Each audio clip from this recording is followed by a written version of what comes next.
ಶ್ರೀಗುರುಭ್ಯೋ ನಮಃ ಪರಮಗುರುಭ್ಯೋ ನಮಃ. ಶ್ರೀಮದಾನಂದತೀರ್ಥಭಗವತ್ಪಾದಾಚಾರ್ಯಗುರುಭ್ಯೋ ನಮಃ.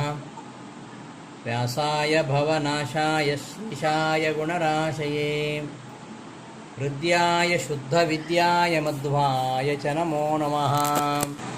ಶ್ರೀಮತೋ ರಾಘವೇಂದ್ರಸ್ಯ ನಮಾಮಿ ಪದಪಂಕಜೇ ಕಾಮಿತಾಶೇಷಕಲ್ಯಾಣಕಲನಾಕಲ್ಪಪಾದಪೌ ಅಜ್ಞಾನತಿಮಿರಚ್ಛೇದಂ ಬುದ್ಧಿಸಂಪತ್ಪ್ರದಾಯಕಂ ವಿಜ್ಞಾನವಿಮಲಂ ಶಾಂತಂ ವಿಜಯಾಖ್ಯಗುರುಂ ಭಜೆ. ತಪಸ್ವಾಧ್ಯಾಯಶುಶ್ರೂಷಾ ಕೃಷ್ಣಪೂಜಾರತಂ ಮುನಿಂ ವಿಶ್ವೇಶಮಿಷ್ಟದಂ ವಂದೇ ಪರಿವ್ರಾಟ್ ಚಕ್ರವರ್ತಿನಂ. ಶ್ರೀ ಗುರುಭ್ಯೋ ನಮಃ. ಆತ್ಮೀಯರೇ, ಗೀತಾವೃತ್ತಿ ಪಾಠಕ್ಕೆ ಸುಸ್ವಾಗತ. 8ನೇ ಅಧ್ಯಾಯದ 18ನೇ ಶ್ಲೋಕ. ಅವ್ಯಕ್ತಾದ್ ವ್ಯಕ್ತಯಃ ಸರ್ವಾಃ ಪ್ರಭವಂತ್ಯಹರಾಗಮೆ ರಾತ್ರ್ಯಾಗಮೆ ಪ್ರಲೀಯಂತೆ ತತ್ರೈವಾವ್ಯಕ್ತ ಸಂಜ್ಞಕೆ.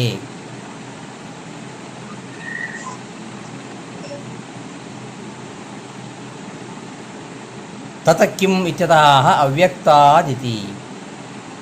ಮುಂದೆ ಏನು?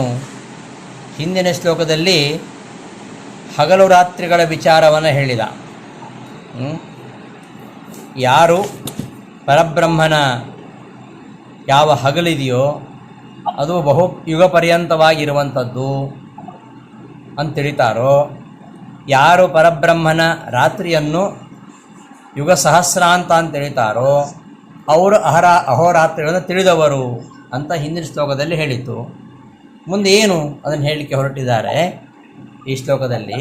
ಅವ್ಯಕ್ತಾದ್ ವ್ಯಕ್ತಯಃ ಸರ್ವಾಃ ಪ್ರಭವಂತಿ ಅಹರಾಗಮೆ. ಪರಮಾತ್ಮನ ಹಗಲು ಬಂದಾಗ ಈ ಪರಮಾತ್ಮನಿಂದ ಎಲ್ಲ ಕಾರ್ಯಪದಾರ್ಥಗಳು ಹುಟ್ಟುತ್ತವೆ ಅಂತ. ಅವ್ಯಕ್ತಾತ್ ಅಂದರೆ ಅವ್ಯಕ್ತನಾಗಿರ್ತಕ್ಕಂತಹ ಪರಮಾತ್ಮನ ದಿಶೆಯಿಂದ ಸರ್ವಾಹ ವ್ಯಕ್ತಯಃ ಎಲ್ಲ ಕಾರ್ಯಪದಾರ್ಥಗಳು ವ್ಯಕ್ತವಾಗ್ತವೆ. ಎಲ್ಲ ಕಾರ್ಯಪದಾರ್ಥ ವ್ಯಕ್ತವಾಗ್ತವೆ ಅಂದರೆ ಉತ್ಪನ್ನವಾಗ್ತವೆ. ಪ್ರಭವಂತಿ ವ್ಯಕ್ತಯಃ ಸರ್ವಾಹ ವ್ಯಕ್ತಯಃ ಎಲ್ಲ ಕಾರ್ಯಪದಾರ್ಥಗಳು ಪ್ರಭವಂತಿ ಅಂದರೆ ಹುಟ್ಟುತ್ತವೆ. ಯಾವಾಗ? ಅಹರಾಗಮೆ ಹಗಲು, ಪರಮಾತ್ಮನ ಹಗಲು ಬಂದಾಗ. ಪರಮಾತ್ಮನ ಹಗಲು ಬಂದಾಗ ಸರ್ವಾಹ ವ್ಯಕ್ತಯಃ ಎಲ್ಲ ವ್ಯಕ್ತ ಪದಾರ್ಥಗಳು ಅರ್ಥಾತ್ ಕಾರ್ಯಪದಾರ್ಥಗಳು ಹುಟ್ಟುತ್ತವೆ. ರಾತ್ರ್ಯಾಗಮೆ ರಾತ್ರಿ ಬಂದಾಗ ತತ್ರೈವ ಅವ್ಯಕ್ತ ಸಂಜ್ಞಕೆ. ತತ್ರೈವ ಅವ್ಯಕ್ತ ಎಂಬ ಅವ್ಯಕ್ತ ಶಬ್ದ ವಾಚ್ಯನಾಗಿರತಕ್ಕಂತಹ ಅವ್ಯಕ್ತನಿಸಿರ್ತಕ್ಕಂತಹ ಆ ಪರಮಾತ್ಮನಲ್ಲಿಯೇ ಪ್ರಲೀಯಂತೆ ಈ ಎಲ್ಲ ಪದಾರ್ಥಗಳು ಲಯವನ್ನು ಹೊಂತವೆ. ಪರಮಾತ್ಮನ ಹಗಲು ಬಂದಾಗ ಸೃಷ್ಟಿ, ಪರಮಾತ್ಮನಿಗೆ ರಾತ್ರಿ ಬಂದಾಗ ಪ್ರಳಯ ಅಂತ ಹೇಳ್ತಾ ಇರೋದು ಇಲ್ಲಿ. ಬ್ರಹ್ಮಣಃ ಅಹರಾಗಮೆ ಮಹಾಪ್ರಳಯಾಂತೆ ಇತಿ ಯಾವತ್ತು. ಬ್ರಹ್ಮನಿಗೆ ಹಗಲು ಬಂದಾಗ ಅಂದ್ರೇನು? ಮಹಾಪ್ರಳಯ ಕಾಲದಲ್ಲಿ ಅಂತ ಅರ್ಥ. ಮಹಾಪ್ರಳಯ ಕಾಲ ಬಂದಾಗ, ಮಹಾಪ್ರಳಯದ ಕೊನೆಯಲ್ಲಿ ಮತ್ತೆ ಸೃಷ್ಟಿ ಆರಂಭ ಆಗುತ್ತೆ. ಅವ್ಯಕ್ತಾದ್ ಭಗವತಃ ವ್ಯಜ್ಯಂತೆ ಇತಿ ವ್ಯಕ್ತಯಃ. ಅವ್ಯಕ್ತಾದ್ ವ್ಯಕ್ತಯಃ ಪ್ರಭವಂತಿ. ವ್ಯಕ್ತಯ ಅಂದ್ರೇನು? ವ್ಯಜ್ಯಂತೆ ಇತಿ ವ್ಯಕ್ತಯಃ. ಯಾವುಗಳು ವ್ಯಕ್ತವಾಗುತ್ತವೋ ಅದು ವ್ಯಕ್ತ. ಯಾವರಿಂದ? ಪರಮಾತ್ಮನಿಂದ, ಅವ್ಯಕ್ತವಾಗಿರತಕ್ಕಂಥ ಭಗವಂತನಿಂದ. ವ್ಯಜ್ಯಂತೆ ಇತಿ ವ್ಯಕ್ತಯಃ ಯಾವುಗಳು ವ್ಯಕ್ತವಾಗ್ತವೋ. ಪರಮಾತ್ಮನಿಂದ ಯಾವ ವಸ್ತುಗಳು ಹುಟ್ಟುತ್ತೋ, ಯಾವ ವಸ್ತುಗಳು? ವ್ಯಕ್ತಯಃ ಅಂದರೆ ಗುಣವೈಷಮ್ಯಾದಯ ಕಾರ್ಯಪದಾರ್ಥ. ಸತ್ವರಜಸ್ತಮೋ ಗುಣಗಳ ವೈಷಮ್ಯದಿಂದಾಗಿ ಹುಟ್ಟತಕ್ಕಂತಹ ಏನು ಕಾರ್ಯಪದಾರ್ಥಗಳಿವೆ ಅವುಗಳು ಏನು ಹುಟ್ಟತಕ್ಕಂಥ ವಸ್ತುಗಳು, ಅವುಗಳು ಪ್ರಭವಂತಿ ಅಂದರೆ ಹುಟ್ಟುತ್ತವೆ. ರಾತ್ರ್ಯಾಗಮೆ ರಾತ್ರಿ ಕಾಲ ಬಂದಾಗ ಅವ್ಯಕ್ತ ಸಂಜ್ಞಕೆ ತತ್ರೈವ, ಅವ್ಯಕ್ತ ನಾಮಕನಾಗಿರತಕ್ಕಂತಹ ಪರಮಾತ್ಮ ತತ್ರೈವ, ಆ ಪರಮಾತ್ಮನಲ್ಲಿಯೇ ಪ್ರಳೀಯಂತೆ, ಪ್ರಳಯವನ್ನು ಹೊಂದುತ್ತವೆ, ನಾಶ ಹೊಂದುತ್ತವೆ. ಪ್ರಳಯದ ಕೊನೆಯಲ್ಲಿ ಪರಮಾತ್ಮನ ಹಗಲು ಕಾಲದಲ್ಲಿ ಪ್ರಪಂಚದ ಸೃಷ್ಟಿಯಾಗತ್ತೆ. ಆಮೇಲೆ ಪರಮಾತ್ಮನಿಗೆ ರಾತ್ರಿ ಬಂದಾಗ ಆಗ ಅವ್ಯಕ್ತನಾಗಿರ್ತಕ್ಕಂಥ ಪರಮಾತ್ಮನಲ್ಲಿ ಎಲ್ಲ ಕಾರ್ಯಪದಾರ್ಥಗಳು ವಿಲೀನವಾಗ್ತವೆ ಅಂತ ಈ ಶ್ಲೋಕದ ಅಭಿಪ್ರಾಯ. ಭೂತಗ್ರಾಮ ಸಯೇವಾಯಂ ಭೂತ್ವಾ ಭೂತ್ವಾ ಪ್ರಲೀಯತೆ ರಾತ್ರ್ಯಾಗಮೇ ಅವಶಃ ಪಾರ್ಥ ಪ್ರಭವತಿ ಅಹರಾಗಮೇ. ಈ ರೀತಿಯಾಗಿ ಹುಟ್ಟತಕ್ಕಂತಹ ವಸ್ತುಗಳು ಭೂತಗ್ರಾಮ. ಭೂತಗ್ರಾಮ ಅಂದರೆ ಎಲ್ಲ ಪದಾರ್ಥಗಳು, ಎಲ್ಲ ಭೂತ ಅಂದರೆ ಹುಟ್ಟತಕ್ಕಂಥವುಗಳು, ಉತ್ಪತ್ತಿ ವಿನಾಶ ಉಳ್ಳವುಗಳು ಅಂತ ಅರ್ಥ. ಅಂತಹ ಭೂತಗ್ರಾಮ, ಗ್ರಾಮ ಅಂದರೆ ಸಮೂಹ, ಈ ಚರಾಚರ ವಸ್ತುಗಳು ಅಂತ ಅರ್ಥ.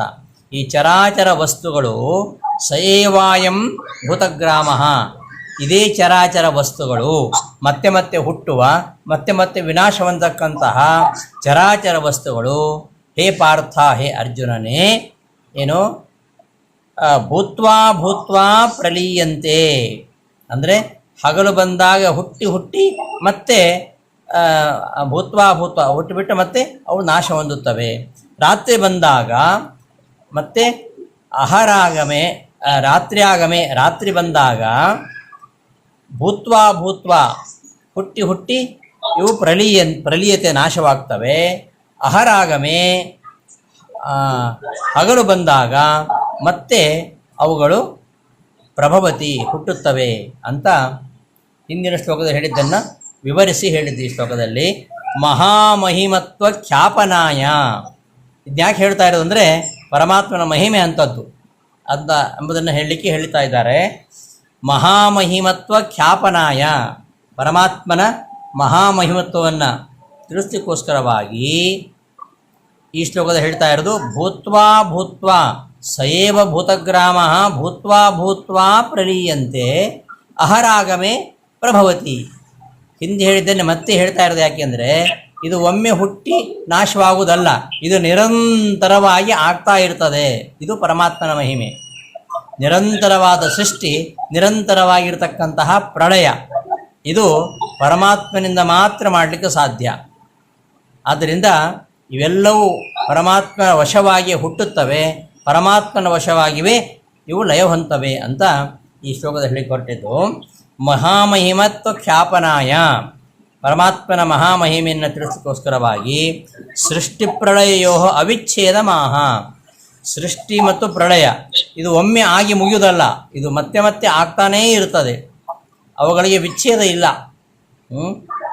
ಅವಿಚ್ಛೇದ ಮಾಹ, ನಿರಂತರವಾಗಿ ಇವುಗಳು ಆಗ್ತಾನೇ ಇರ್ತವೆ ಎಂಬುದನ್ನು ತಿಳಿಸೋಕ್ಕೋಸ್ಕರವಾಗಿ ಈ ಶ್ಲೋಕದಲ್ಲಿ ಹೇಳ್ತಾ ಇರೋದು. ಸ ಏವ ಭೂತಗ್ರಾಮ, ಸೃಷ್ಟಿಯಾಗಿರತಕ್ಕಂತಹ ಅದೇ ಚರಾಚರ ಪ್ರಪಂಚ ಭೂತ್ವಾ ಭೂತ್ವಾ ಮತ್ತೆ ಮತ್ತೆ ಹುಟ್ಟಿ ಪ್ರಲೀಯತೆ ನಾಶವಾಗುತ್ತೆ. ಮತ್ತೆ ರಾತ್ರಿ ಕಳೆದ ಮೇಲೆ ಪುನಃ ಬ್ರಹ್ಮನ ಹಗಲಿದ್ದಾಗ ಮತ್ತೆ ಉತ್ಪತ್ತಿ ಆಗತ್ತೆ ಅಂತ ಈ ಉತ್ಪತ್ತಿ ಲಯ, ಸೃಷ್ಟಿ ಲಯಗಳ ಒಂದು ಅವಿಚ್ಛೇದ, ಸೃಷ್ಟಿ ಲಯಗಳ ಒಂದು ನಿರಂತರ ಪ್ರಕ್ರಿಯೆ ಇದು ನಡೆಯುತ್ತೆ. ಇದು ಭಗವಂತನ ವಶವಾಗಿಯೇ ನಡೆಯುತ್ತೆ, ಬೇರೆ ಯಾರಿಂದಲೂ ಮಾಡಲಿಕ್ಕೆ ಸಾಧ್ಯ ಇಲ್ಲ ಇದನ್ನು. ಅದನ್ನು ಈ ಶ್ಲೋಕದಲ್ಲಿ ಹೇಳ್ತಾ ಇರೋದು. ಪ್ರಾಗ್ ಜನ್ಮಲಯತ್ವೇನ ಉಕ್ತಃ ಯಃ ಸ ಏವಾಯಂ ಭೂತಗ್ರಾಮ ಚರಾಚರ ಸಮುದಾಯ. ಶ್ಲೋಕದ ಅರ್ಥವನ್ನು ವಿವರಿಸ್ತಾ ಇದ್ದಾರೆ ವಿವೃತಿಯಲ್ಲಿ. ಪ್ರಾಗ್ ಜನ್ಮಲಯತ್ವೇನ ಉಕ್ತಃ, ಹಿಂದೆ ಯಾವುದು ಹುಟ್ಟುತ್ತದೋ ಯಾವುದು ಲಯವಾಗುತ್ತೋ ಅಂತ ಹೇಳಿದ್ದಾರೋ ಅದೇ ಸ ಏವಾಯಂ ಭೂತಗ್ರಾಮ, ಅದೇ ಚರಾಚರ ಸಮುದಾಯ. ಚರಾಚರ ಸಮುದಾಯವು ಬ್ರಹ್ಮಣ ಅಹರಾಗಮೆ, ಬ್ರಹ್ಮನ ಹಗಲು ಬಂದಾಗ ಹುಟ್ಟುತ್ತವೆ ಅಂತ ಅರ್ಥ. ಪ್ರತ್ಯಹಮಿತಿ ಯಾವತಿ ಅಂದರೆ ಯಾವಾಗಲೂ ಪ್ರತಿದಿನವೂ ಕೂಡ ಈ ಜನ್ಮಲಯಗಳು ಆಗ್ತಾ ಇರ್ತವೆ ಅಂತ. ಪ್ರತಿ ಹಗಲಿನಲ್ಲಿಯೂ ಕೂಡ ಪ್ರತಿದಿನ ಪ್ರತ್ಯಹಮಿತಿ ಯಾವತ್ ಪ್ರಭವತಿ ಅಂದರೆ ಭೂತ್ವಾ ಭೂತ್ವಾ ಚ ಉತ್ಪದ್ಯ. ಭೂತ್ವಾ ಭೂತ್ವ ಅಂದರೆ ಹುಟ್ಟಿ ಹುಟ್ಟಿ, ಉತ್ಪದ್ಯ. ರಾತ್ರ್ಯಾಗಮೆ, ರಾತ್ರಿ ಬಂದಾಗ ವಶಃ, ಭಗವಂತನಿಗೆ ವಶವಾಗಿ, ಭಗವದ್ವಶಃ ಸನ್, ಭಗವಂತನ ವಶವಾಗಿ ಪ್ರಳೀಯತೆ ನಾಶ ಹೊಂದುತ್ತದೆ.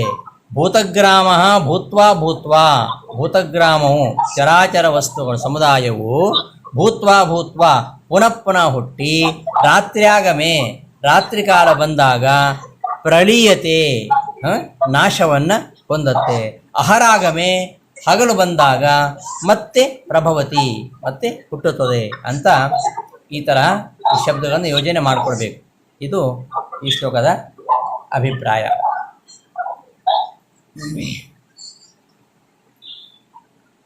ಪರಸ್ತಾತ್ತು ಭಾವೋನ್ಯೋ ಅವ್ಯಕ್ತೋ ಅವ್ಯಕ್ತಾತ್ ಸನಾತನಃ. ಪರಸ್ತಸ್ಮಾತ್ತು ಭಾವೋನ್ಯೋ ಅವ್ಯಕ್ತೋ ವ್ಯಕ್ತಾತ್ ಸನಾತನಃ ಯಸ್ಸ ಸರ್ವೇಷು ಭೂತೇಷು ನಶ್ಯತ್ಸು ನ ವಿನಶ್ಯತಿ. ಈ ಶ್ಲೋಕದಲ್ಲಿ ಹೇಳ್ತಾ ಇರೋದು ಅಂದರೆ, ಹೀಗೆ ಸಕಲ ಚರಾಚರ ವಸ್ತುಗಳು ಹುಟ್ಟುತ್ತವೆ ಹಾಗೆ ನಾಶವಾಗ್ತವೆ ಅಂತಾದರೆ, ಹಾಗಾದರೆ ಪರಮಾತ್ಮನಿಗೂ ಕೂಡ ಈ ಜಗತ್ತಿನ ಹಾಗೆ ಉತ್ಪತ್ತಿ ಲಯಗಳು ಉಂಟೋ ಅನ್ನೋ ಪ್ರಶ್ನೆ ಬರ್ತದೆ. ಆ ಪ್ರಶ್ನೆಗೆ ಉತ್ತರವಾಗಿ ಹೊರಟದ್ದು ಈ ಶ್ಲೋಕ. ಪರಸ್ತಸ್ಮಾತ್ತು ಭಾವ ಅನ್ಯ ಅವ್ಯಕ್ತಃ ವ್ಯಕ್ತಾ ಸನಾತನಃ. ಭಗವತಃ ಅಹೋರಾತ್ರೋಕ್ತ್ಯ, ಭಗವಂತನ ಹಗಲು ರಾತ್ರಿಗಳಲ್ಲಿ ಈ ಪ್ರಪಂಚ ಸೃಷ್ಟಿಯಾಗತ್ತೆ ನಾಶವಾಗತ್ತೆ ಅಂತ ಹೇಳಿದ್ರಿಂದ ಭಗವಂತ ಯಾವಾಗಲೂ ಇರಬೇಕು ಅಂತ ಅರ್ಥ ಆಯಿತು. ಭಗವಂತನ ಹಗಲಿನಲ್ಲಿ ಸೃಷ್ಟಿಯಾಗತ್ತೆ, ಭಗವಂತನ ರಾತ್ರಿಯಲ್ಲಿ ವಿನಾಶವಾಗತ್ತೆ ಅಂತಂದರೆ ಆ ಹಗಲು ರಾತ್ರಿ ಪರಮಾತ್ಮ ಇದ್ದಾನಂತಾಯಿತು. ಅವನಿಗೆ ಉತ್ಪತ್ತಿ ಲಯಗಳು ಇಲ್ಲ. ಭಗವತಃ ಅಹೋರಾತ್ರೋಕ್ತ್ಯ, ಭಗವಂತನಿಗೆ ಹಗಲು ರಾತ್ರಿ ಅಂತ ಹೇಳಿದ್ರಿಂದ ಅವನಿಗೂ ಸಹ ಜಗತ್ತಿಗೆ ಇರುವಂತೆ ಉತ್ಪತ್ತಿ ಲಯಗಳು ಇರಬಹುದಾ ಇನ್ನೊಂದು ವಸ್ತುವಿನಿಂದ? ಹೇಗೆ ಎಲ್ಲ ಚರಾಚರ ವಸ್ತುಗಳು ಪರಮಾತ್ಮನ ದಶೆಯಿಂದ ಹುಟ್ಟುತ್ತವೆಯೋ ಅದೇ ರೀತಿಯಾಗಿ ಪರಮಾತ್ಮನೂ ಸಹ ಇನ್ನೊಂದು ಯಾವುದೋ ವಸ್ತುವಿನಿಂದ ಹುಡ್ತಾನೆ, ಅವನಿಗೂ ಕೂಡ ಉತ್ಪತ್ತಿ ವಿನಾಶಗಳು ಇವೆ ಎಂಬ ಶಂಕೆ ಬರುತ್ತೆ. ಆ ಥರ ಶಂಕೆ ಮಾಡಬಾರ್ದು ಅಂತ ಹೇಳಲಿಕ್ಕೆ ಈ ಶ್ಲೋಕ ಹೊರಟಿದೆ. ಪರಹ ಪರಹ ತಸ್ಮಾತ್ತು ಭಾವ ಅನ್ಯ ಅವ್ಯಕ್ತಃ ವ್ಯಕ್ತ ಸನಾತನಃ. ಈ ಅವ್ಯಕ್ತನಾದ ಭಗವಂತನಾದರೂ ಅವನು ಏನು ಉತ್ಪತ್ತಿ ವಿನಾಶ ಉಳ್ಳವನಲ್ಲ. ಯಾಕೆಂದರೆ ಅವನು ಜಗತ್ತಿನ ಹಾಗೆ ಅಲ್ಲ, ಅವನು ಚರಾಚರ ವಸ್ತುಗಳಿಗಿಂತ ವಿಲಕ್ಷಣನಾಗಿದ್ದಾನೆ. ಅನ್ಯ ಭಾವ, ಇವನು ಅವರಿಗಿಂತ ವಿಲಕ್ಷಣನಾಗಿದ್ದಾನೆ, ಇವನು ಅವ್ಯಕ್ತನಾಗಿದ್ದಾನೆ. ಮತ್ತು ಈ ಸಕಲ ಚರಾಚರ ವಸ್ತುಗಳಿಗಿಂತ ವಿಲಕ್ಷಣವಾಗಿದ್ದಾನೆ,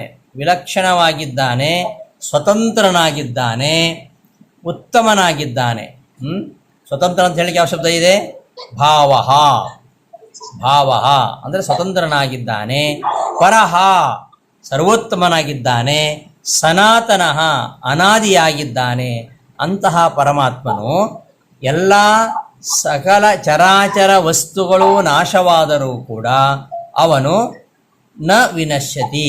ಸರ್ವೇಷು ಭೂತೇಷು ನಶ್ಯತ್ಸು, ಎಲ್ಲ ಚರಾಚರ ವಸ್ತುಗಳು ನಾಶವಾಗುತ್ತಿದ್ದರೂ ಯಾವನು ನ ವಿನಶ್ಯತಿ ನಾಶವಾಗುವುದಿಲ್ಲೋ ಅಂತಹ ಈ ಪರಮಾತ್ಮ ಅವನಿಗೆ ಉತ್ಪತ್ತಿ ವಿನಾಶಗಳು ಇಲ್ಲ ಅಂತ ಈ ಶ್ಲೋಕದಲ್ಲಿ ಪರಮಾತ್ಮನಿಗೂ ಸಹ ಇನ್ನೊಂದು ವಸ್ತುವಿನಿಂದ ಉತ್ಪತ್ತಿ ಇರಬಹುದಾ ಎಂಬ ಶಂಕೆಗೆ ಉತ್ತರವಾಗಿ ಈ ಶ್ಲೋಕ ಹೊರಟಿದ್ದು.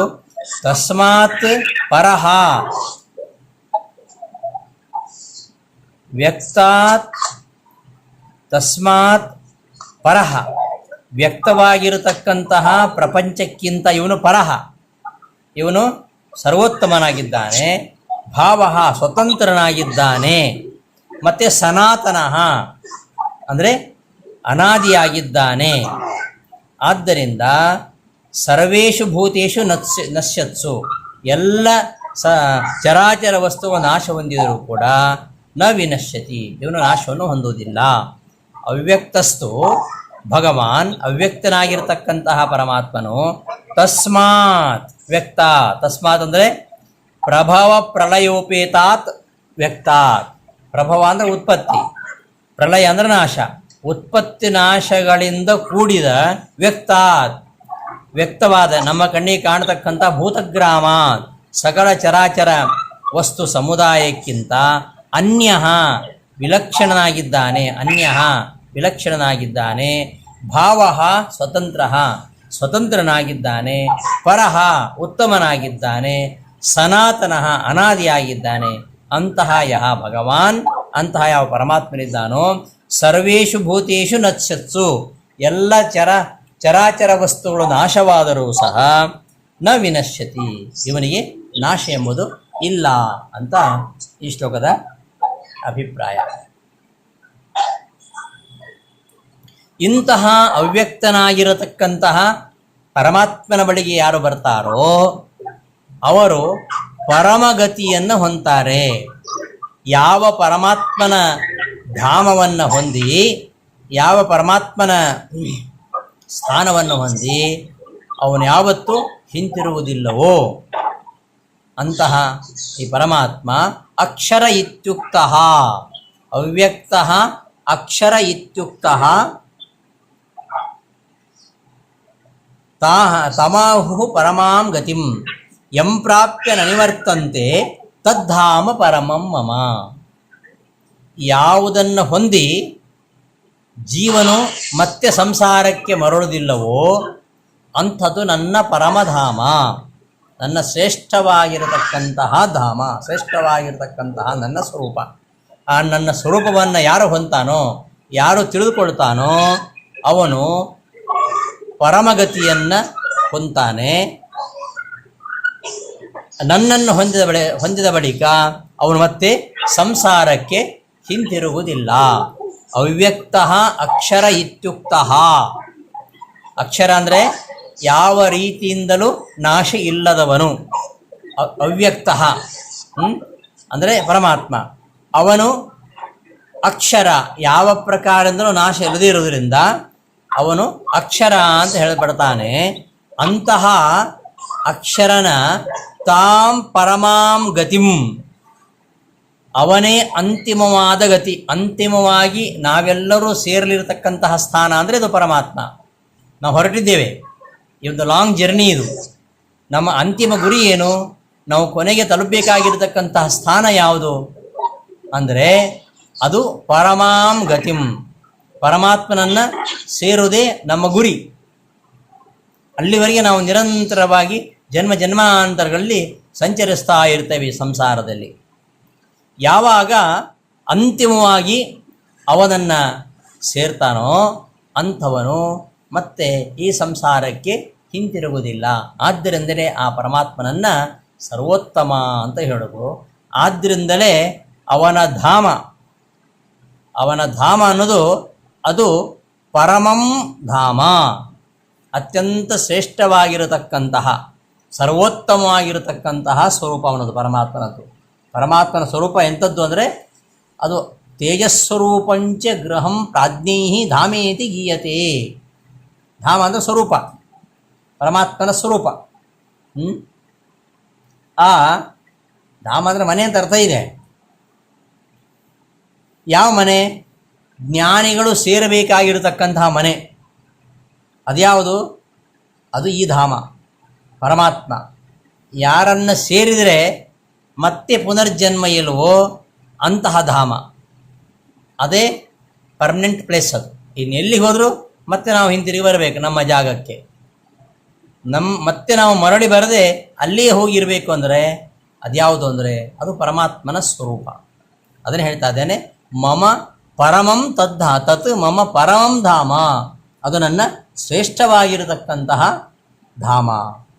ಅಂತಹ ನನ್ನ ಧಾಮವನ್ನು ಯಾರು ಪಡಿತಾನೆ ಅವನಿಗೆ ಪುನರ್ಜನ್ಮ ಇಲ್ಲ. ಹಿಂದೆ ಬಂದಿತ್ತು 15-16 ಶ್ಲೋಕದಲ್ಲಿ ಪುನರ್ಜನ್ಮ ಇಲ್ಲ ಅಂತ. ಎಂತಹ ಧಾಮವನ್ನು ಸೇರಿದರೆ ಪುನರ್ಜನ್ಮ ಇಲ್ಲ ಅದನ್ನು ಇಲ್ಲಿ ಬಿಡಿಸಿ ಹೇಳ್ತಾ ಇರೋದು. ಇಂತಹ ಪರಮಾತ್ಮನಿಗೆ ಬಳಿಗೆ ಬಂದವರು ಅರ್ಥಾತ್ ಮುಕ್ತಿಯನ್ನು ಗಳಿಸಿದವರು ಅಂತ ಅರ್ಥ. ಅವರು ಮತ್ತೆ ಸಂಸಾರಕ್ಕೆ ಮರಳುವುದಿಲ್ಲ. ನಸ ಪುನರಾವರ್ತತೆ, ಮತ್ತೆ ಸಂಸಾರಕ್ಕೆ ಬರುವುದಿಲ್ಲ. ಈ ಶ್ಲೋಕದ ಅರ್ಥವನ್ನು ಇವರು ತಿಳಿಸ್ತಾ ಇದ್ದಾರೆ. ಅವ್ಯಕ್ತ ಸರ್ವಾತ್ಮನ ನಾಶಾಭಾವಾದೇವ ಅವ್ಯಕ್ತ ಭಗವಾನ್ ಅಕ್ಷರ ಇತ್ಯುಕ್ತ. ಪರಮಾತ್ಮ ಅಕ್ಷರ. ಯಾಕೆ ಅಂದರೆ ಅವನಿಗೆ ಯಾವುದೇ ರೀತಿಯಾದ ನಾಶ ಇಲ್ಲ. ಅವನ ಹಗಲು ರಾತ್ರಿಗಳಲ್ಲಿ ಸಕಲ ಚರಾಚರ ವಸ್ತುಗಳಿಗೆ ಉತ್ಪತ್ತಿ ವಿನಾಶಗಳಿವೆಯೇ ಹೊರತು ಅವನಿಗೆ ಉತ್ಪತ್ತಿ ವಿನಾಶಗಳಿಲ್ಲ. ಹೀಗೆ ಸರ್ವಾತ್ಮನ ನಾಶಾಭಾವ, ಯಾವ ರೀತಿಯಿಂದಲೂ ಅವನಿಗೆ ನಾಶ ಇಲ್ಲದರಿಂದಲೇ ಅಂತಹ ಅವ್ಯಕ್ತನಾಗಿರ್ತಕ್ಕಂತಹ ಪರಮಾತ್ಮ ಅಕ್ಷರ ಅಂತ ಹೇಳಲ್ಪಡ್ತಾನೆ. ತಸ್ಮಾದಕ್ಷರಂ ಅಂತ ಶ್ರುತಿ ಹೇಳ್ತಾ ಇದೆ. ಆದ್ದರಿಂದಲೇ ಅವನು ಅಕ್ಷರ, ಆದ್ದರಿಂದ ಅಂದರೆ ಅವನಿಗೆ ಯಾವುದೇ ರೀತಿಯಾದ ನಾಶ ಇಲ್ಲ, ಆದ್ದರಿಂದ ಅವನು ಅಕ್ಷರ. ಅಂತಹ ಅಕ್ಷರನ ಆ ಗತಿ ಇದೆಯಲ್ಲ, ಅದೇ ತಾಂ ಪರಮಾಂ ಗತಿಂ ಆಹು. ಆ ಭಗವಂತನನ್ನೇ ಅಂತಿಮವಾದ ಗತಿ, ಅಂದರೆ ಪ್ರತಿಯೊಬ್ಬರೂ ಕೊನೆಯಲ್ಲಿ ಹೋಗಿ ಸೇರಬೇಕಾದದ್ದು ಅಲ್ಲಿಗೆ ಅನ್ನೋದರ್ಥ. ತಾಮಿತಿ ವಿಧೇಯಾಪೇಕ್ಷಾ ಸ್ತ್ರೀಲಿಂಗತ. ಪರಮಾತ್ಮನನ್ನು ಅಂದರೆ ಪುಲ್ಲಿಂಗ ಆಗಬೇಕು, ಅಥವಾ ಪರಮಾತ್ಮನ ಧಾಮ ಅಂದರೆ ನಪುಂಸಲಿಂಗ ಆಗಬೇಕು. ಇಲ್ಲಿ ಸ್ತ್ರೀಲಿಂಗ ಯಾಕಿದೆ ಅಂದರೆ ವಿಧೇಯಾಪೇಕ್ಷೆ. ಅಲ್ಲಿ ತಾಮೇವ ಪರಮಾಂ ಗತಿಂ ಅಂತ ಅಲ್ಲಿ ಗತಿ ಶಬ್ದ ಸ್ತ್ರೀಲಿಂಗ ಇದೆಯಲ್ಲ, ಆದ್ದರಿಂದ ತಾಮೇವ ಗತಿಂ ಅಂತ ಸ್ತ್ರೀಲಿಂಗದಲ್ಲಿ ಪ್ರಯೋಗ ಮಾಡಿತು. ಕುತಃ ಅವ್ಯಕ್ತಃ ಭಗವಾನ್ ಪರಮಪ್ರಾಪ್ಯ. ಪರಮಾತ್ಮನೇ ಪರಮಪ್ರಾಪ್ಯ, ಪರಮಗತಿ, ಅವನೇ ಗತಿ, ಅವನೇ ಪರಮಧಾಮ. ಯಾಕೆ ಅಂದರೆ ಎಂಪ್ರಾಪ್ಯ, ಯಾರನ್ನ ಹೊಂದಿ ನ ನಿವರ್ತತೆ, ಯಾವ ಪರಮಾತ್ಮನ ತತ್ ಅಂದರೆ ನನ್ನ, ತತ್ ಆ ಮಮ ಧಾಮ, ನನ್ನ ಪರಮಧಾಮ, ನನ್ನ ಸ್ವರೂಪ, ಇದನ್ನು ಪ್ರಾಪ್ಯ ಹೊಂದಿ ಯಹ ನನಿವರ್ತತೆ, ಯಾವ ಜೀವನ ಹಿಂತಿರುಗುವುದಿಲ್ಲವೋ ಅಂತಹ ನನ್ನ ಸ್ವರೂಪ, ಅದು ಅತ್ಯಂತ ಶ್ರೇಷ್ಠವಾಗಿರತಕ್ಕಂತಹ ಸ್ವರೂಪ. ಇಂತಹ ನನ್ನನ್ನು ಯಾರು ಹೊಂತಾರೋ, ಯಾರು ಮುಕ್ತರಾಗ್ತಾರೋ ಅವರು ಹಿಂದಿರುವುದಿಲ್ಲ. ಇಲ್ಲಿ ನನ್ನ ಧಾಮವನ್ನು ನನ್ನ ಧಾಮವನ್ನು ಹೊಂದಿ ನಿವೃತ್ತರಾಗುವುದಿಲ್ಲವೋ ಅಂತ ಹೇಳಿದರೆ, ನನ್ನ ಧಾಮವನ್ನು ಹೊಂದಿ ಅಂದರೆ ನನ್ನ ಸ್ವರೂಪವನ್ನು ಹೊಂದುವುದು. ಮಮ ಧಾಮ, ನನ್ನ ಸ್ವರೂಪವೇ ಅವರು ಆಗ್ತಾರೆ ಅಂತ ಅದರ ಅರ್ಥ ಅಲ್ಲ. ನನ್ನ ಸ್ವರೂಪವನ್ನು ಹೊಂದಿದವರು ಅವರು ಮತ್ತೆ ಅವರು ಪುನರ್ಜನ್ಮವನ್ನು ಹೊಂದುವುದಿಲ್ಲ ಅಂತ ಈ ಶ್ಲೋಕದ ಅಭಿಪ್ರಾಯ. ಇಂತಹ ಪರಮಾತ್ಮನನ್ನು ಹೊಂದಬೇಕು ಅಂತ ಹೇಳ್ತಾ ಬರ್ತಾ ಇರೋದು ಈವರೆಗೂ. ಎಲ್ಲರೂ ಹೊಂದಬೇಕಾಗಿರತಕ್ಕಂತಹ ಪರಮಪ್ರಾಪ್ಯವಾಗಿರತಕ್ಕಂಥ ಸ್ಥಾನ ಅದು ಪರಮಧಾಮ, ಅವನನ್ನೇ ಹೊಂದಬೇಕು. ಅವನನ್ನು ಹೊಂದಬೇಕಾದರೆ ಹೇಗೆ? ಅದಕ್ಕೆ ಸಾಧನ ಯಾವುದು? ಪರಮಾತ್ಮನನ್ನು ಹೊಂದಲಿಕ್ಕೆ ಸಾಧನ ಯಾವುದು ಅಂದರೆ ಅದನ್ನು ಹೇಳಿಕೊಟ್ಟಿದ್ದಾನೆ ಈ ಶ್ಲೋಕದಲ್ಲಿ. ಪುರುಷಃ ಸಹ ಪರಃ ಪಾರ್ಥ ಭಕ್ತ್ಯಾ ಲಭ್ಯ ತ್ವನನ್ಯಯ ಯಸ್ಯಾಂತಸ್ಥಾನಿ ಭೂತಾನಿ ಏನ ಸರ್ವಮಿದಂ ತತಂ. ಆ ಪರಮಾತ್ಮನನ್ನು ಪಡಿಬೇಕಾದರೆ ಅವನನ್ನು ಭಕ್ತಿಯಿಂದ ಮಾತ್ರ ಪಡೀಲಿಕ್ಕೆ ಸಾಧ್ಯ, ಇನ್ಯಾವುದರಿಂದ ಪಡಲಿಕ್ಕೆ ಸಾಧ್ಯ ಇಲ್ಲ. ಪರೇಣ ಚ ಶಬ್ದಸ್ಯ ತಾದ್ವಿಧ್ಯಂ ಭೂಯಸ್ತ್ವಾತ್ ತ್ವನುಬಂಧ ಎಂಬ ಬ್ರಹ್ಮಸೂತ್ರದಲ್ಲಿ ಕೂಡ ಅದೇ ವಿಚಾರವನ್ನು ಹೇಳ್ತಾರೆ. ಭಕ್ತಿಗೆ ಪ್ರಾಧಾನ್ಯತೆ. ಅವನನ್ನು ಹೊಂದಬೇಕಾದರೆ ಅನನ್ಯಯ ಭಕ್ತಿಯ, ಅನನ್ಯಯ ಬೇರೆ ಯಾರಲ್ಲಿಯೂ ಮಾಡದೇ ಇರತಕ್ಕಂತಹ ಅವನಲ್ಲಿ ಮಾತ್ರ ಮಾಡುವ ಭಕ್ತಿ, ಇನ್ಯಾರ ಬಗ್ಗೆಯೂ ಇಲ್ಲದಂತಹ ಭಕ್ತಿ, ಅದು ಅನನ್ಯಯ ಭಕ್ತ್ಯ. ಅಂತಹ ಅನನ್ಯ ಭಕ್ತಿಯಿಂದ ಮಾತ್ರ ಇವನು ಹೊಂದಲಿಕ್ಕೆ ಸಾಧ್ಯ. ಅನನ್ಯಯ ಭಕ್ತಿಯ ಪುರುಷಃ ಪರಃ ಲಭ್ಯ. ಆ ಪರಪುರುಷ, ಆ ಪರಮ ಪುರುಷ ಅವನನ್ನು ಹೊಂದಬೇಕಾದರೆ ಭಕ್ತಿಯಿಂದಲೇ ಸಾಧ್ಯ. ಯಸ್ಯಾಂತಸ್ಥಾನಿ ಭೂತಾನಿ ಏನ ಸರ್ವಮಿದಂ ತತಂ. ಎರಡು ವಿಶೇಷಣ ಕೊಟ್ಟಿದ್ದಾರೆ ಇಲ್ಲಿ. ಏನು? ಎಲ್ಲ ವಸ್ತುಗಳು ಯಾರೊಳಗೆ ಇವೆಯೋ,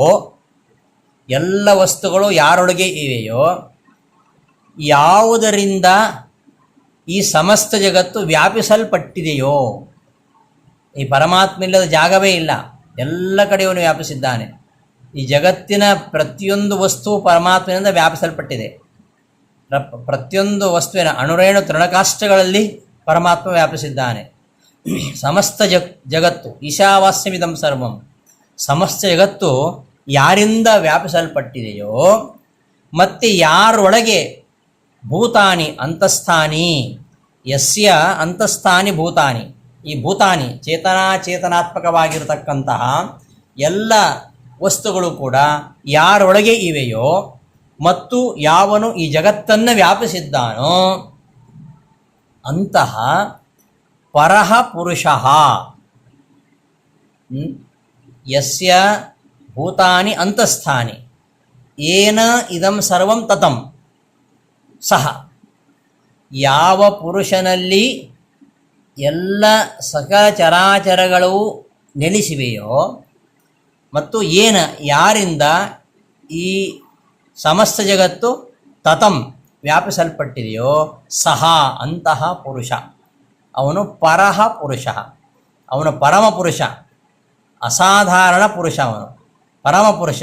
ಯಾಕೆ ಪರಮಪುರುಷ ಅಂದರೆ ಎಲ್ಲ ಜೀವಿಗಳು ಅವನೊಳಗೆ ಇವೆ, ಆದ್ದರಿಂದ ಸಕಲ ಚರಾಚರ ವಸ್ತುಗಳು ಅವನಲ್ಲಿವೆ ಮತ್ತು ಇಡೀ ಜಗತ್ತನ್ನು ಕೂಡ ಅವನು ಧರಿಸಿದ್ದಾನೆ, ಇಡೀ ಜಗತ್ತನ್ನು ವ್ಯಾಪಿಸಿದ್ದಾನೆ. ಈ ಎರಡು ವಿಶೇಷಗಳಿಂದಾಗಿ ಅವನು ಶ್ರೇಷ್ಠನಾಗಿದ್ದಾನೆ, ಪರಮಪುರುಷನಾಗಿದ್ದಾನೆ.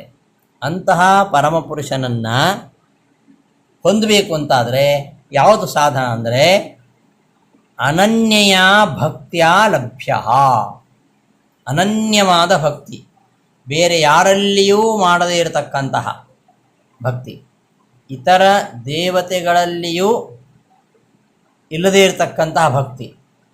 ಎಲ್ಲ ದೇವರನ್ನು ಒಂದೇ ರೀತಿಯಲ್ಲಿ ಭಕ್ತಿ ಮಾಡೋದಲ್ಲ, ಯಾವ ದೇವರಲ್ಲಿಯೂ ಇಲ್ಲದೇ ಇರತಕ್ಕಂತಹ ಪರಮಾತ್ಮನಲ್ಲಿ ಮಾತ್ರ ಇರತಕ್ಕಂತಹ ಭಕ್ತಿ, ಇನ್ನಾರನ್ನು ಕುರಿತು ಇಲ್ಲದೇ ಇರತಕ್ಕಂತಹ ಭಕ್ತಿ, ಅಂತಹ ಅನನ್ಯಯ ಭಕ್ತಿಯ ಲಭ್ಯ, ಅವನು ಪ್ರಾಪ್ಯನಾಗಿದ್ದಾನೆ. ಇನ್ನು ಪರಮಯ ಅಂತ ಹೇಳಿದ್ದರಿಂದ ಏನು, ಅದು ಬಿಟ್ಟು ಬೇರೆ ಇಲ್ಲ ಅಂತ, ಬೇರೆ ಸಾಧನ ಇಲ್ಲ ಅಂತ ಹಿಂದೆ ಬಂದಿದೆ. ಬೇರೆ ಸಾಧನ ಇಲ್ಲ, ಭಕ್ತಿಯೊಂದು ಬಿಟ್ಟರೆ ಬೇರೆ ಸಾಧನೆ ಇಲ್ಲ. ಪರಮ ಸಾಧನ ಅಂದರೆ ಭಕ್ತಿಯೇ. ಪರೇಣ ಚ ಶಬ್ದಸ್ಯ ತಾದ್ವಿಧ್ಯಂ ಭೂಯಸ್ತ್ವಾತ್ ತ್ವನುಬಂಧ ಎಂಬ ಸೂತ್ರದಲ್ಲಿ ಭಕ್ತಿಯ ಪ್ರಾಧಾನ್ಯವನ್ನು ಅಲ್ಲಿ ವೇದವ್ಯಾಸರು ಕೊಟ್ಟಿದ್ದಾರೆ.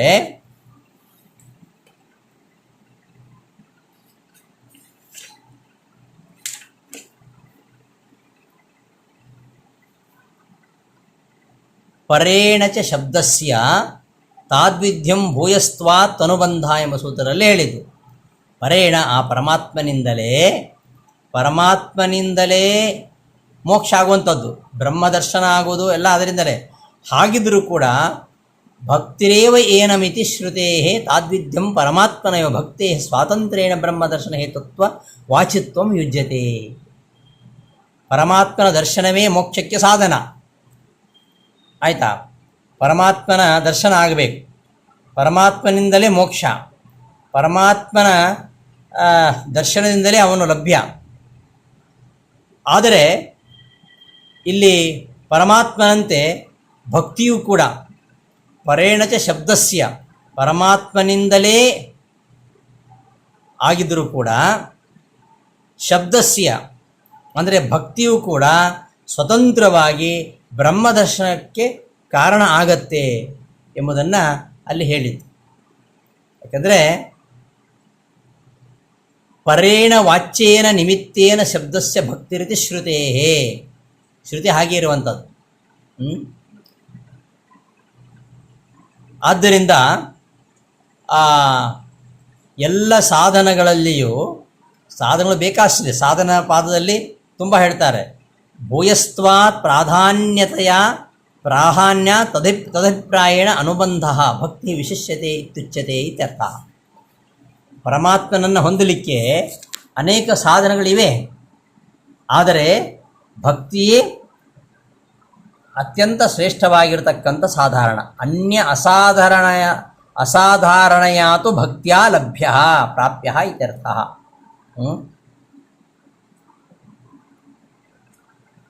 ಭಕ್ತ್ಯಾ ಯುಕ್ತಃ ಯೋಗಬಲೇನ ಚೈವ ಇತ್ಯತ್ರ ಸಾಧನಾಂತರೈಃ ಸಹ ಭಗವತ್ಪ್ರಾಪ್ತ ಸಾಧನತ್ವಂ ಭಕ್ತಿ ಉಕ್ತಂ ತತ್ರ ಸಾಧನಾಂತರ ಸಾಮ್ಯ ಶಂಕಾ ನಿರಾಸಾಯ ಭಕ್ತೇರೇವ ಪರಮ ಸಾಧನತ್ವಮಿತಿ ಭಾವೇನ ಆಹ ಪುರುಷ ಇತಿ.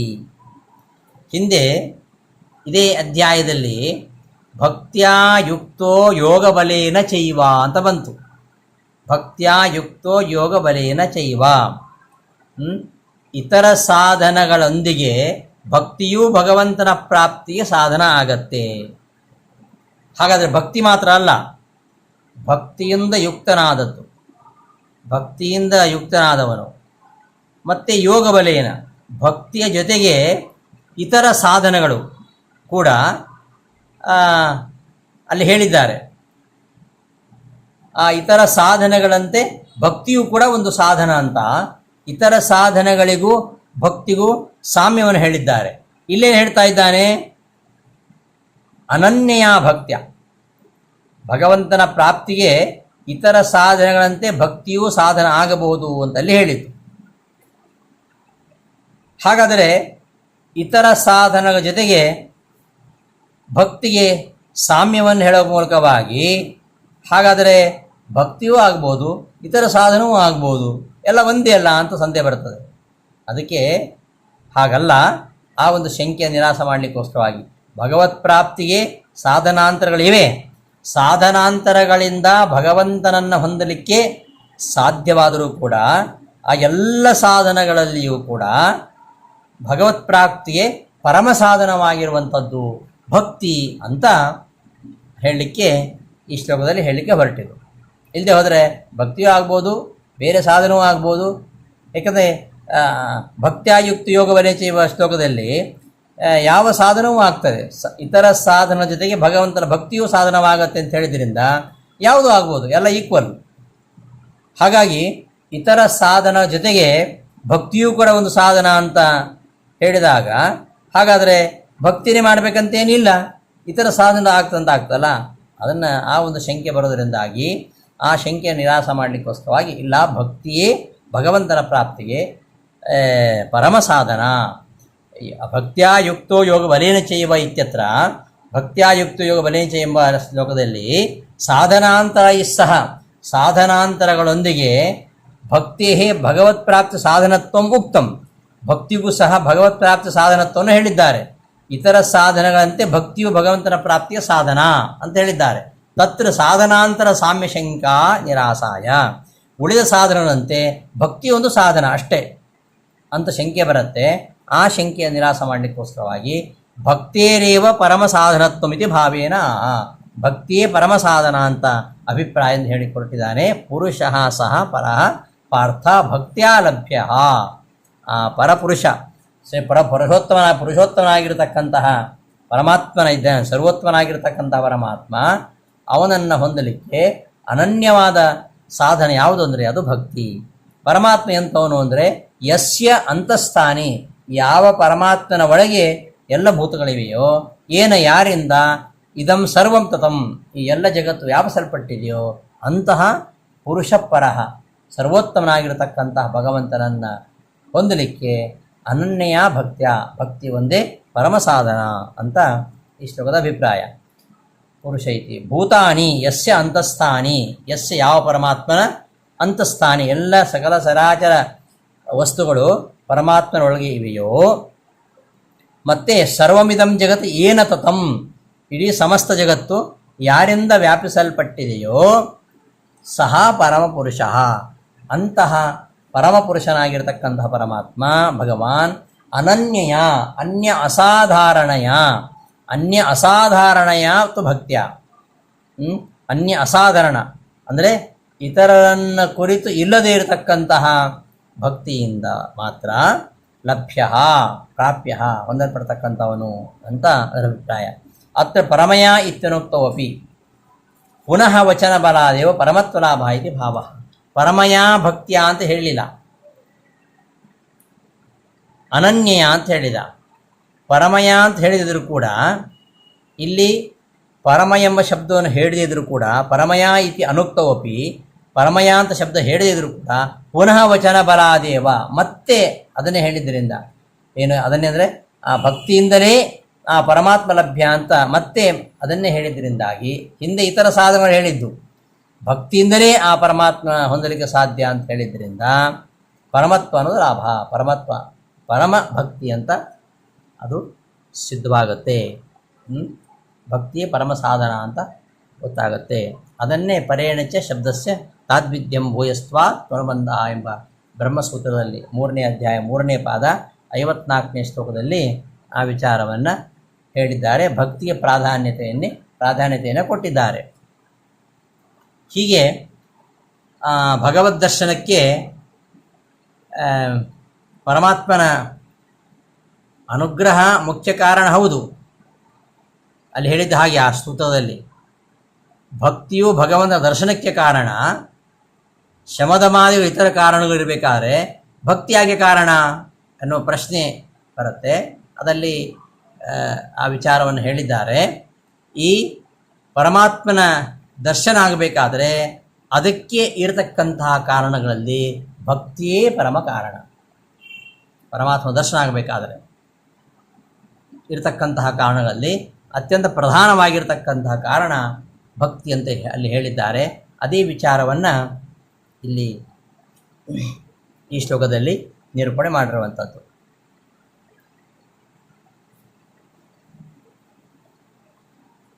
ಯತ್ರ ಕಾಲೇ ಆವೃತ್ತಿಂ ಚೈವ ಯೋಗಿನಃ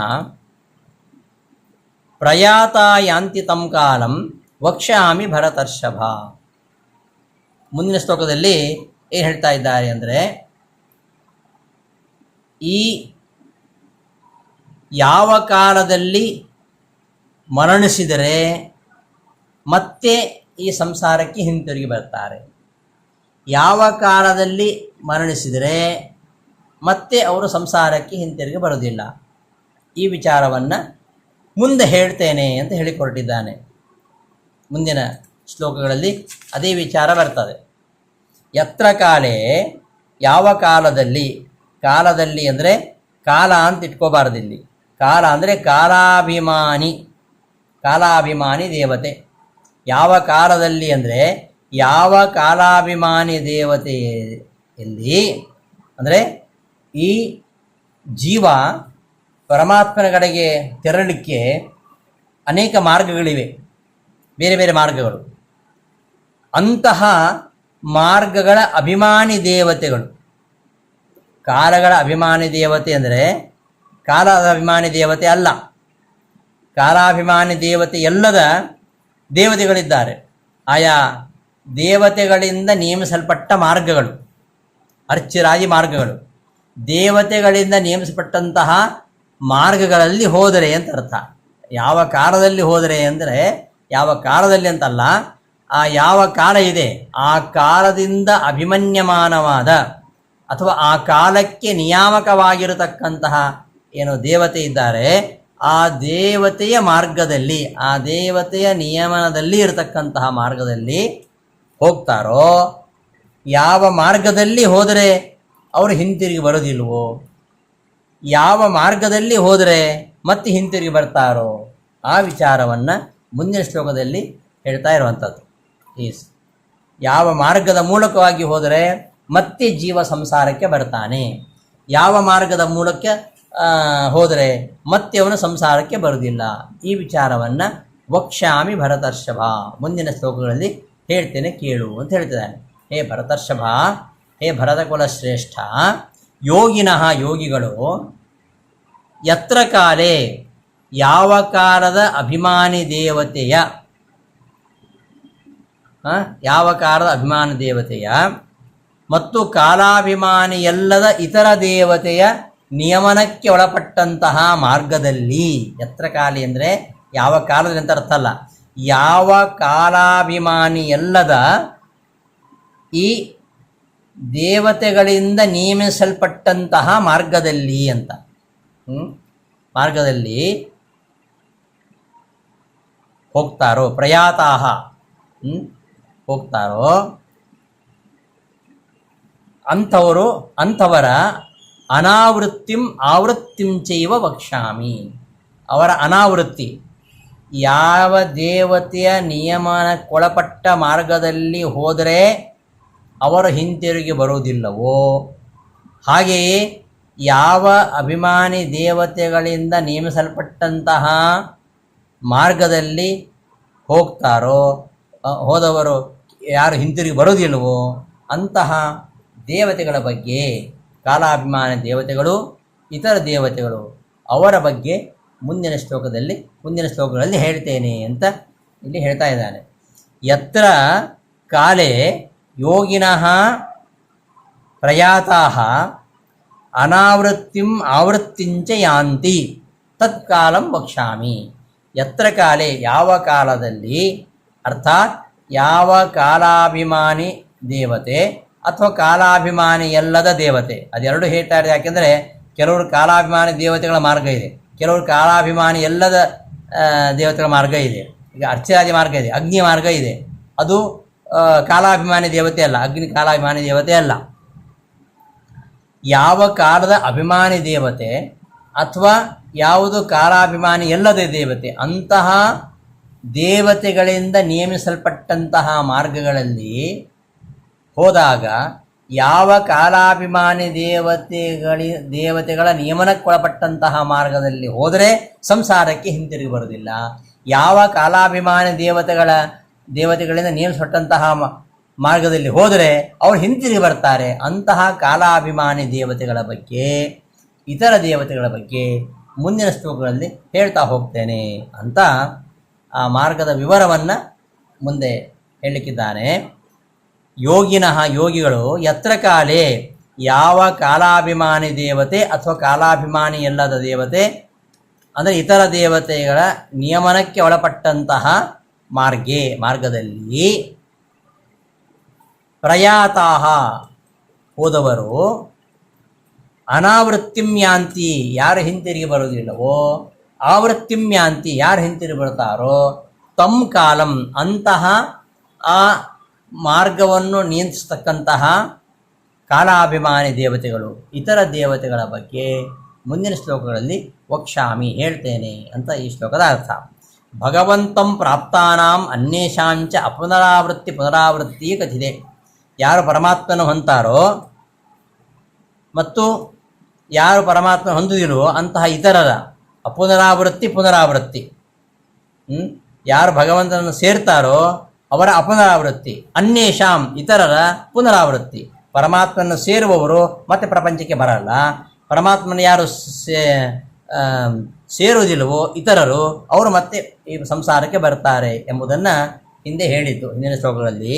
ತತ್ರ ಯದ್ದೇವತಾಧಿಷ್ಠಿತ ಮಾರ್ಗಾಭ್ಯಾಮಗತಾನಾಂ, ಯಾವ ದೇವತೆಗಳಿಂದ ಅಧಿಷ್ಠಿತವಾಗಿರತಕ್ಕಂತಹ ಮಾರ್ಗಗಳ ಮೂಲಕವಾಗಿ ಗತಾನಾಂ ಹೋದವರ ಅಪುನರಾವೃತ್ತಿ ಹಿಂತಿರುಗಿ ಬರದೇ ಇರುವುದು, ಪುನರಾವೃತ್ತಿ ಹಿಂತಿರುಗಿ ಬರುವುದು, ಇವೆರಡು ಭವತಃ ಆಗುತ್ತವೆಯೋ ತಾಹ ದೇವತಾಹ ಆ ದೇವತೆಗಳ ಬಗ್ಗೆ ನಾನು ಹೇಳ್ತೇನೆ ಅಂತ ಪ್ರತಿಜ್ಞಾಪೂರ್ವಕ ಅದನ್ನು ಮುಂದೆ ಹೇಳ್ತೇನೆ ಅಂತ ಪ್ರತಿಜ್ಞಾಪೂರ್ವಕವಾಗಿ ಹೇಳ್ತಾ ಇದ್ದಾನೆ.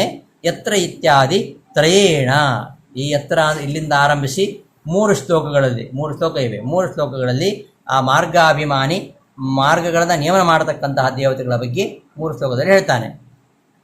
ತ್ರಯೇಣ ಕಾಲಯಿತಿ ಯತ್ಕಾಲಾಭಿಮಾನಿ ದೇವತಾಧಿಷ್ಠಿತ ಮಾರ್ಗೇ ಕಾಲ ಅನಭಿಮಾನಿ ದೇವತಾಧಿಷ್ಠಿತ ಮಾರ್ಗೇ ಚ ಪ್ರಯಾತಾಃ ಯೋಗಿನಃ.